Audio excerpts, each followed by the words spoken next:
Sasa nataka kuniambia hapo ni kwamba Yanga na Simba wako nje ya kanuni ambazo wenyewe ndo walizitunga. Maanake ukipitisha kwenye kikao cha pamoja, wao ndio walikuwepo kwenye kuzipitisha.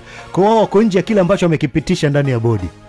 Hilo liko wazi kwa sababu ama wao ni wakubwa, nitaka kusema hivyo. Wao ni wakubwa kuliko kanuni ambazo zinaongoza soka letu. Unajua nadhani ni mazoea na ile lifestyle ambayo Tanzania tuko nayo. Sisi tumekuwa ni watu ambao kwanza hatuzijui sheria na hatufuati sheria.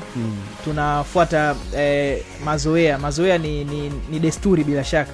Tuna desturi ambazo sisi tunazo, ndo ambazo tunaishi nazo mara nyingi. Kwa hiyo ukiangalia kanuni zinafahamika na wao ndio ambao wameziweka, lakini ukifuatilia kiundani unaambiwa Yanga walikuwa hawajasajili timu yao ya vijana kabla ya ligi kuanza. Na kwa kanuni za bodi ya ligi, timu ambayo haijasajili timu yake ya vijana manake haina vigezo vya kushiriki ligi. Kwa hiyo manake Yanga ilitakiwa msimu huu wasishiriki ligi. Wakaonewa huruma. Lakini wakayamaliza wao wanavyojua. Swala la usajili wa klabu ya vijana ya Yanga likacheleweshwa kwa sababu tu wao ni Yanga. Kwa hiyo huyo ni utamaduni. Pengine yawezekana Simba na Yanga si kubwa mbele ya kanuni.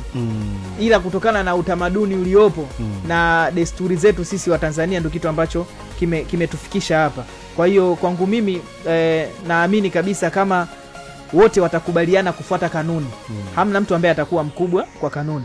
Lakini kutokana na kwamba ile lifestyle na desturi ambazo watu wamekuwa wakiishi nazo, yale mazoea ndio kitu ambacho kinapelekea haya mambo yao yanatokea mara kwa mara. Kwa sababu kama ni issue ya kanuni ilitakiwa ingeanza mwanzoni pale ambapo Yanga hawajasajili timu yao. Lakini hamna ambacho kilifanyika. Kwa hata sasa hivi Yanga wao wanaweza wakawa wanataka wapambane wasicheze mechi, lakini kutokana na kwamba sasa ili swala TFF na bodi ya ligi wamelishindwa na limekwenda kwenye mamlaka nyingine, mamlaka ambazo zina nguvu, basi itakuwa ni rahisi tu kwa wao Yanga kukubali, bwana sisi tutacheza mechi na tarehe fulani. Na ndio maana hata Simba leo walikuwa na jambo lao. Ukiwasikiliza wanakuwa yule alikuwa ni mtendaji mkuu wao, Zubeda Sakuru, anasema dabi tunayo na tunatamba nayo. Na Ahmed Ali anawaambia Yanga wanajichelewesha, Mpanzu ana 60%. Kwa hiyo wakija kukutana naye watakuja kukutana naye akiwa ana 100% ya kiwango, watajuta. Kwa hiyo unaona jinsi gani upande wa pili wao ambao wana uhakika. Yaani wanaamini kabisa kwamba hili jambo lipo kutokana na aina, kwa sababu wanajua sisi tukifeli kwa kukimbilia ni sehemu fulani.